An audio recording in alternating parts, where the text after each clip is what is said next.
You need to generate interest, and you need to create excitement. One way is to hire public relations people and pay them a lot of money to sell whatever you've got. But to me, that's like hiring outside consultants to study a market. It's never as good as doing it yourself. One thing I've learned about the press is that they're always hungry for a good story, and the more sensational, the better.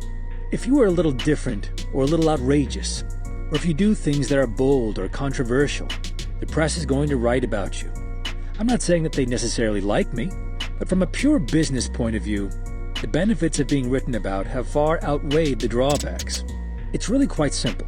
If I take a full-page ad in the New York Times to publicize a project, it might cost $40,000. But if the New York Times writes even a moderately positive one-column story about one of my deals, it doesn't cost me anything, and it's worth a lot more than $40,000. The funny thing is that even a critical story, which may be hurtful personally, can be very valuable to your business. Television City is a perfect example. When I bought the land in 1985, many people, even those on the west side, didn't realize that those 100 acres existed. Then I announced I was going to build the world's tallest building on the site. Instantly, it became a media event.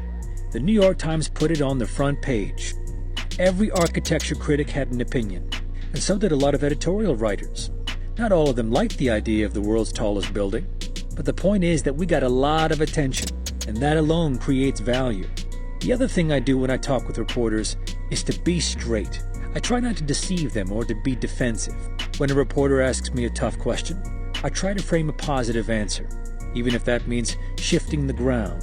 For example, when a reporter asks why I build only for the rich, I explain that I put thousands of people to work who might otherwise be collecting unemployment, and that I add to the city's tax base every time I build a new project. I also point out that buildings like Trump Tower have helped spark New York's Renaissance. The final key to the way I promote is bravado. I play to people's fantasies.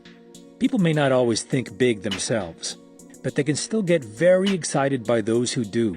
That's why a little hyperbole never hurts. People want to believe that something is the biggest and the greatest and the most spectacular. I call it truthful hyperbole. It's an innocent form of exaggeration and a very effective form of promotion.